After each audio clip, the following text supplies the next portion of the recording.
Hello, I am Christine. Welcome to Book Talk. Today we are discussing Thunderhead by Neal Shusterman, the second book in the Scythe trilogy. I didn't know it was a trilogy until people started commenting on my Scythe book talk. That was the news. So I just finished Thunderhead and I really don't know what to do with myself. I don't know what to do with myself.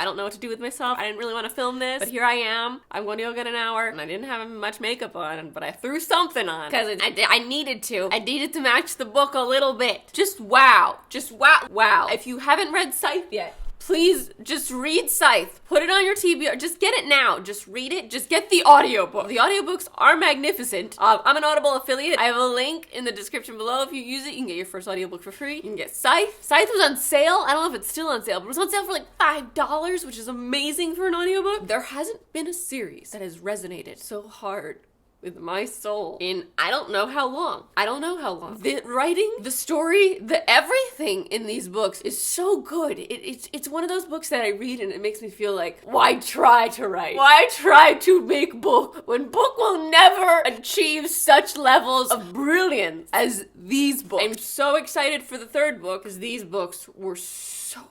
I didn't even talk about what Scythe is about in my Scythe book talks. It takes place in a world where we've eradicated death. Death is not an issue for us humans anymore. The mortal age was like 200 years ago, and we're past it. Like, people die, and they're just considered deadish because they could be revived. Unless you're burnt up by fire or acid and your body's gone, they can revive you. So, like, to keep population under control, they need to hire people to kill people. And these people are called scythes, and they're trained, and they have certain methods of killing people. Sometimes it's random. Sometimes they use old statistics of how mortals used to die in the mortal age and apply that to figure out who to glean. They call murdering somebody gleaning. There's a point where someone uses the word murder, and another person is like, what's murder?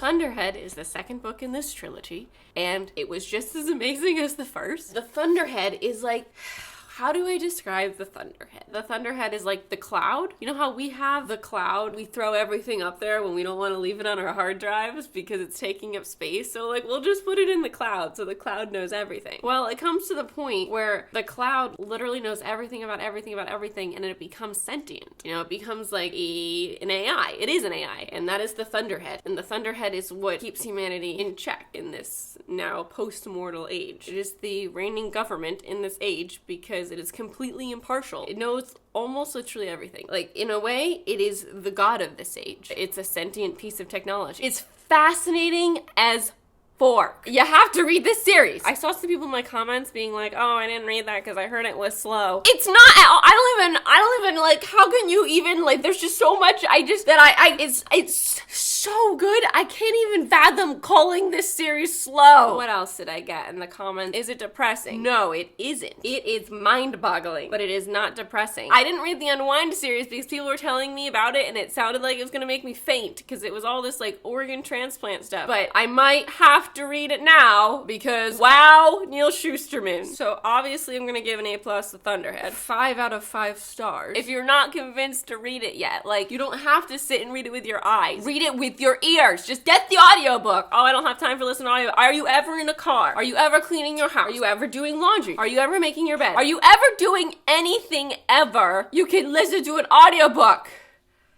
I'm fine. I can't say any more without spoiling you. Please go read it so we can talk about it. Not enough people have read Scythe, and obviously that means not enough people have read Thunderhead. That is it for the non-spoilery section here. Go read the book, come back, and then we can discuss it properly. I took more proper notes. I did not take any notes on Scythe because I was just like listening to it. You know, I didn't know the ramifications it was gonna have on my brain. I didn't know how it was gonna affect me. This one, I was like still listening to the audiobook, so it's still harder to take notes, but I have some notes on my phone because I couldn't not take them, obviously. Okay, read, come back, let's discuss. Bye, non-spoilery folks. Goodbye. Do not stay. Please do not spoil yourself. Okay. So hey, well, where do I even start? The book ended and I yelled out, "You've gotta be shitting me." And that was with the knowledge that this isn't a duology. Now, I wish I didn't know that it wasn't a duology because that would have evoked even more of a surprise, but still managed to do it because excellence. Let's take a look at the notes so I try to speak in some semblance of order. That Scythe review, it was just like a mumble jumble of yelling. Thunderhead opens up with Scythe Lucifer. And I love this whole Scythe Lucifer idea, but like the Thunderhead or Faraday has said, it's not gonna change anything. There's always gonna be some other bad person, bad Scythe, to take the place of that bad Scythe and just, breed more bad Scythes. It was really cool to see Scythe Anastasia in her element, being a Scythe. The way you glean really reflects so much of your personality. I love it, Goddard. When he gets mad, he just kills people. Just, how can I make myself feel better? I'm just gonna murder people. When he's training with Rowan, every time he beats him, he just kills him. He's like, oh, well, you. You're not allowed to win. What was I talking about? Scythe Anastasia. So what she does is find the person she's gonna glean and then tell them that they have a month to live. They have a month to get their affairs in order and choose the way that they want to die, which is so different from any gleaning process that we've seen before. And so Citra, that was Citra's concern so many times in book 1, that you didn't even give them advanced warning, you just killed them. How could you do that? This is her way, and it works. And her explanation about people sometimes knowing that death is coming in the mortal age is exactly correct. It makes things real interesting when it actually comes to the gleaning. So in Thunderhead, there is someone who's out to get Marie and Anastasia. I thought it was the detective Scythe with the red robe. I thought it was him for a while. I guess it turns out it was just Scythe Goddard in general. I feel like we don't know exactly who it was. But the Thunderhead knows about the plan for these killings, and we meet this kid, Grayson. And Grayson was basically raised by the Thunderhead because his parents don't pay attention to him. And the Thunderhead can't intervene with Scythe issues, but Grayson, who is training to be a Nimbus agent, can intervene. Through roundabout loopholes, the Thunderhead tells Grayson about this plan, and Grayson saves Anastasia and Marie from this bombing. And then he becomes an unsavory. We learn so much about the whole world of unsavories. And wow. Just, again, fascinating AF. Unsavories are the rebels, the angsty people who need to rebel to gain some sort of fulfillment, to feel fulfilled in their life. They have to go against the system. There are just people like that. And to accommodate them, the Thunderhead has created this whole system of unsavories. Usually they don't cross the line into a hardened criminal. They're just someone who will throw a milkshake in your face instead of paying for it. Something stupid. The label kind of gives you that status of an annoying pain in the ass / badass, but once you have the label and you've done something bad, they want to continue to be unsavory. And how can they do that? Well, the Thunderhead creates these unsavory clubs where they can have fights, and it creates just situations where they can act out and release their angry tendencies. We basically have the diner from Grease. It's legitimately the scene from the diner in the Grease the musical that we see play out in this club for unsavories. And they're just all actors there. They're there to be punched by the unsavories. They're there to get milkshakes in their face. They're there to take shit from unsavories. That's their job. There's another club that's a prison. Watching Grayson go through this prison, you go in there and they lock you in and you have to order dinner and try to break out. And you get to order whatever freaking dinner you want. It's a puzzle. It's kind of like an escape room. And while this is all happening and he's locked into this cage, he's like, this has to be an exaggeration of the mortal age. There's no way people were treated this poorly. It's just mind-boggling that's his thoughts. That's his thought process. The Thunderhead has Grayson going undercover as an unsavory to figure out who is behind this plot to kill Scythe Anastasia and Scythe Marie. He assigns him to a specific Nimbus agent who's also in on it. And this Nimbus agent is helping him and reporting to the Thunderhead and changing records and stuff so that he actually looks like he's this character he's created, Slade, who's a badass unsavory, who's killed people in buses. And the biggest thing about being an unsavory is that you're cut off from speaking to the Thunderhead, who is basically this all-knowing god. It's this god that you could talk to. Everyone can talk to the Thunderhead. I mean, that in itself is a mind-boggling idea. There's always someone there for you. There's always someone there that you can ask for guidance. This Thunderhead, this computer has become the god to everyone on Earth. This one universal voice of righteousness. He's completely moral and completely there for you all the time. It's the ideal god figure. So many people pray to God and they want to hear from him, but when someone actually hears from God,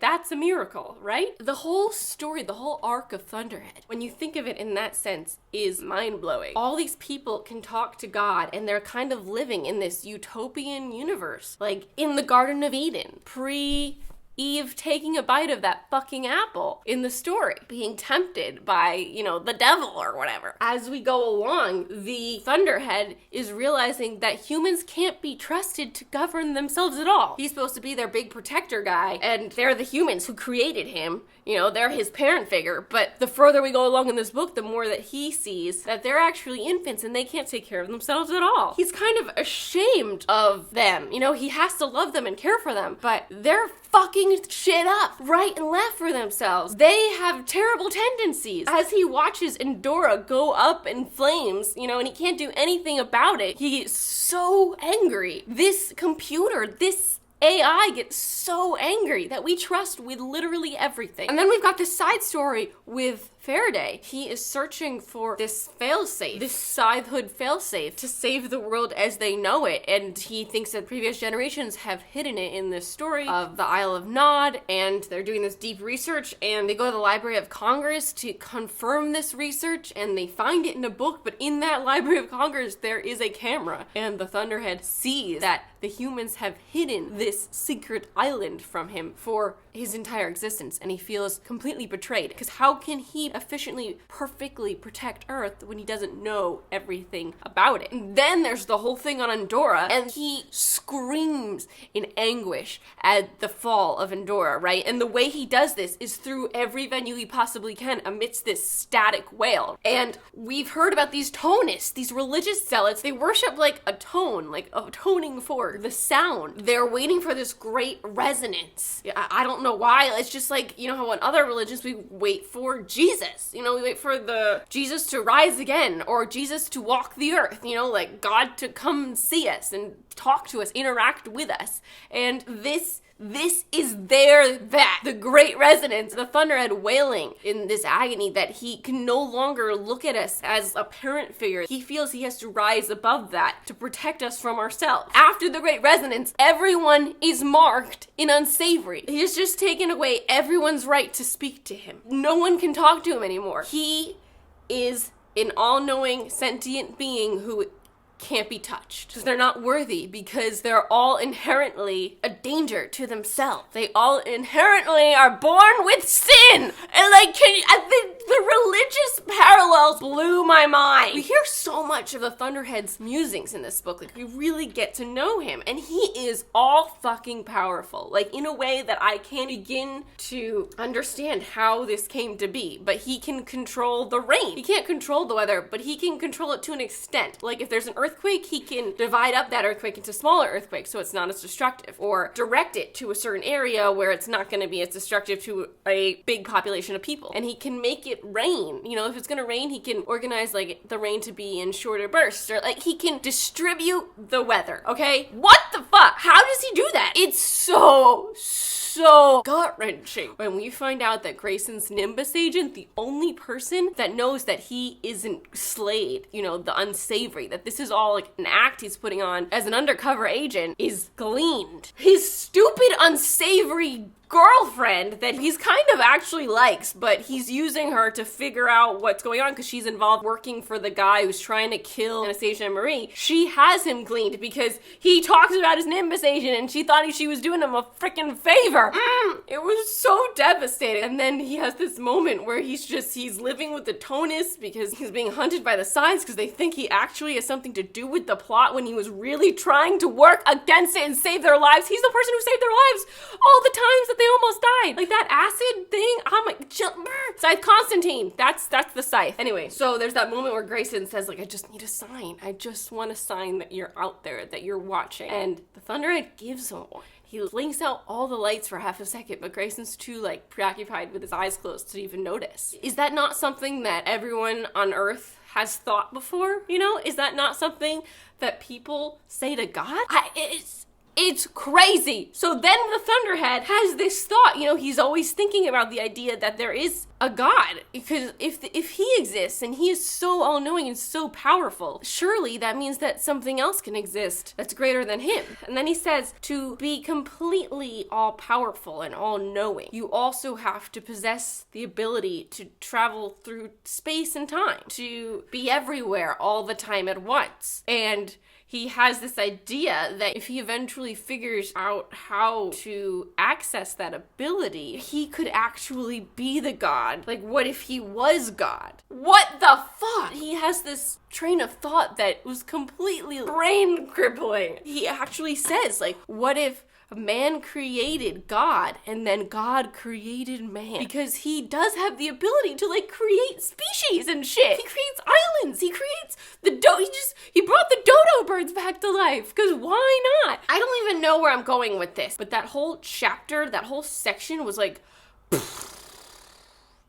what the fork? Now, no one can talk to the Thunderhead anymore, except for Grayson, who the Thunderhead has brought back, has cleared, and brought back to safety. By doing this, the Thunderhead has made Grayson like this divine human being who could speak with the Thunderhead, who could speak to their god. So who knows what's gonna happen if he's gonna tell people this? I mean, obviously people will realize that he's not marked unsavory, and he's gonna become this figurehead. And the book ends with Grayson, we need to talk. And I'm just like, shit. And he raised Grayson, so it's like Grayson has become this Jesus figure. You know, do you see what I'm, like, he's his son.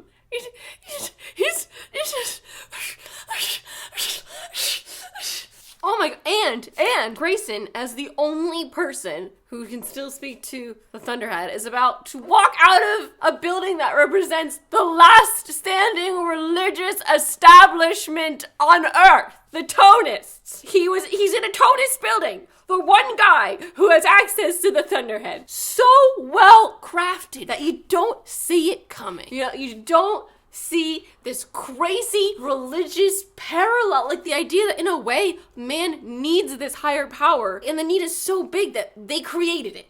You know, they create this higher power, this all-knowing supercomputer, the Thunderhead. I haven't even touched on charter states. Wow, those blew my mind. There are just certain areas of the world that the Thunderhead uses as experiments. Just social experiments. And one of those areas is Texas. In Texas, he lets the people kind of do whatever they want, like run rampant and murder each other and shit, and there's no consequences. And in every different section, there's a different law. So, like, I think he said there's somewhere in Saudi Arabia where people have to have a genetic modification. And a popular one is wings or something. If you don't want to live there, you just don't live there. But it's an experiment, and whatever works the best, he takes it into consideration to maybe use in everyday life for the rest of the world. There's this one section where people aren't allowed to be employed, and there's just this upsurge in charity. It's just really, really fascinating. I would love to look at that data from all the different charter states. I didn't even touch on the fact that Scythe Goddard has come back to life. They only have his head, Scythe Goddard's head. So in an illegal procedure, the one Scythe that survived, that we knew was going to survive, I forgot to talk about this in my previous book talk, but they didn't find the body of one of the Scythes, and it was like, oh, okay, well, I guess that one survived, and we're going to see her again. But not only are we going to see her again, she got her master's head, and found a body to put it on, Tiger, and trained Tiger. I didn't see this coming at the time. And then I did like a second before Rowan said Scythe Goddard's head is there. I was like, oh my god, that's gonna be Scythe Goddard. And it was. They put Scythe Goddard's head on Tiger's body. So Scythe Goddard appears at Winter Conclave, and he's like, I want to be the next High Blade. Because, of course, Socrates, is his name Socrates? It's not Socrates, but I'm going to call the High Blade Socrates because I can never remember his name. The heavyset High Blade is retiring from High Bladedom, and I thought he was retiring because he's like, okay, I'm being blackmailed, I don't want to do this anymore. But really, he's ascending to a higher position like World High Blade, the highest of blades. There's a council of a High Blade from every continent, and one of them just self-gleaned, and he's getting that position. So someone has to fill High Blade of Mid-America. They nominate Marie Curie, then Scythe Goddard bursts in, and someone's like, I nominated Scythe Goddard. Oh, surprise, fucking surprise. And both of the people nominated get to make a little speech. Marie makes hers, and then Scythe Goddard makes his speech, and it like chilled me to my very core. The idea of him becoming High Blade was very, very scary, and it was very, very scary to the Thunderhead. He knew this shit was bad, and he could not do anything about it. Thunderhead is a character in this book. He's the main character. That's why it's called the Thunderhead. He is becoming this parent figure who has to discipline this juvenile delinquent children that are doing shit that's gonna end them, and he's programmed to do whatever he needs to do to maintain like a peaceful Earth setting. Oh my God, completely forgot with everything else that's going on in this book that within the next century, the world is going to be overpopulated. And scythes are going to have to glean one person for every one person who's born to maintain the balance of Earth, for people to be able to live on Earth. At this rate, scythes will have to glean 100 people a day. Each scythe, 100 people a day. We have this moment where Marie and Anastasia are getting a tour of Endora, and they're in this room with all the diamonds on the walls. They talk about how the diamonds were made by these original scythes, and the technology isn't available to them anymore. Like, these are it. But there are 400,000 of them.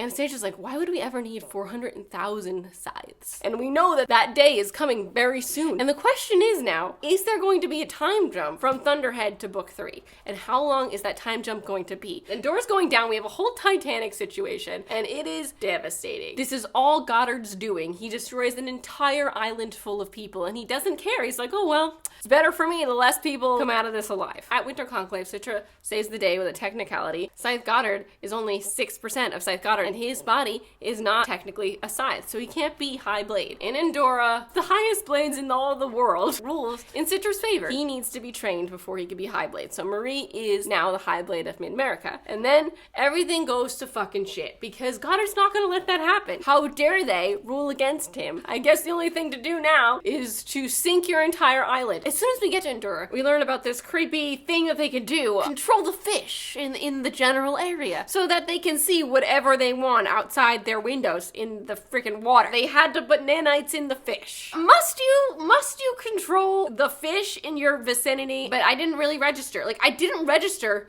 that, like, ages ago, not ages, but it feels like ages, we heard about Goddard hiring all these bioengineers and shit. And I just completely forgot. And I'm mad that I did. Like, I obviously started to remember when the time came, but I didn't think about it beforehand. I was just like, ew, why would you do that? So Goddard takes down the island by, like, throwing off its thrusters because it's a floating island. And the Grand Master scythes are in their council, and there was no way off the freaking island. I mean, it was sinking so fast. A few planes took off, and then the water was too deep for them to reach maximum velocity to get off the ground or whatever. Meanwhile, the people who level the island trying to reboot the system, and it's gonna take 20 minutes. It was very much like the captain scene in Titanic, where they're like, the ship's gonna be underwater within the hour. And they're like, we have 12 minutes and this island's gonna be underwater. Everyone is gonna die. We're only half a mile from a nearest island or something. But Goddard has controlled the fucking fish, the sea life, to eat the people. So there's this whole, like, dust cloud around the island. They're like, oh, what is that? I'm like, oh, it's the marine life. I wonder what they're doing. And then obviously we know Goddard's fucking controlling them. They come into the room with the counselors. They're all just on top of their little thrones as the water comes up, and they see a helicopter. And Marie sees that helicopter with Citra and Rowan. She's like, oh, good, they're going to save the Grand Masters. And I'm like, are you kidding me? No. We saw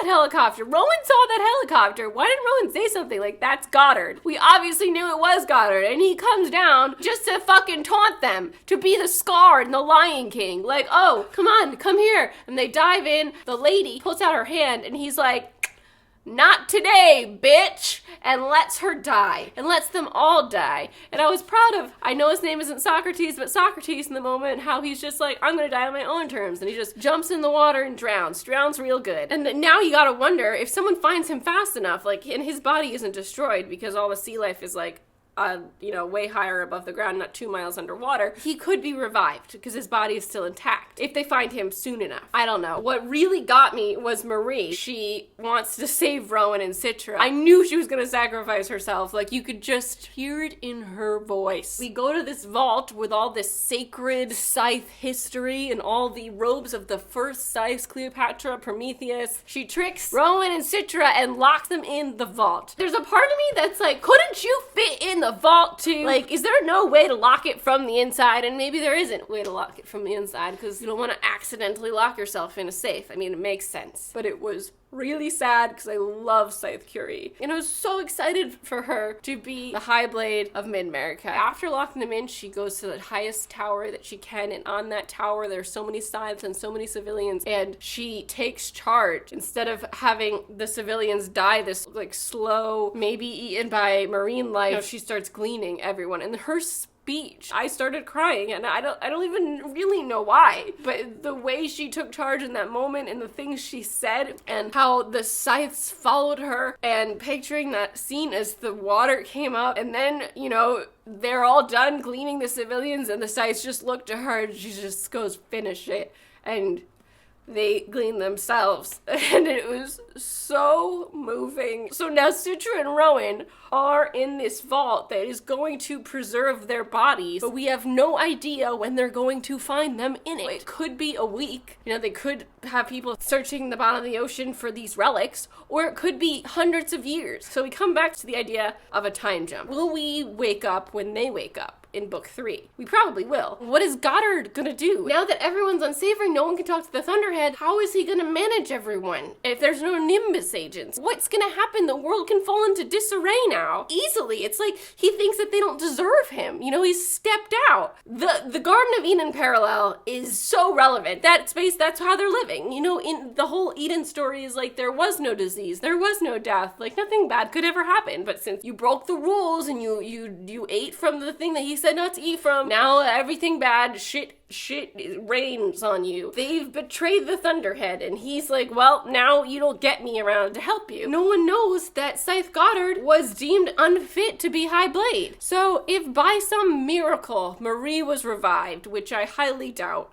because that was a very emotional end for her, there is no one to certify that decision. You know, none of the high whatever master blades are around. And they could possibly revive our 3 people that could still be revived. Socrates, Rowan, and Citra. But would they trust their word? And who knows what happened with that vote? They're probably going to open up that vote. Goddard probably won. And now he's going to be High Blade of Mid-America. And just, it's going to be Texas everywhere. And then there's also the very, very, very slight possibility that they'll find Rowan and Citra so far in the future, and they're wearing the robes of, like, the ancient first scythes. If they get confused, like, oh, these are the first scythes. I have too much technology to think that, and too much history written in the cloud to think that. Unless the Thunderhead takes away their access to all his information. Who knows? No, there's only so many books. So, like, he could hypothetically take away their access to all of human history. It might kickstart this resurgence of humanity governing themselves. It just might come full circle. There are endless possibilities.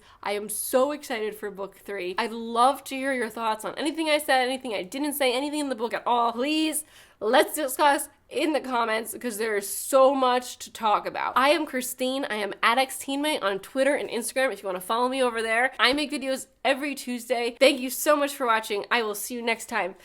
Goodbye!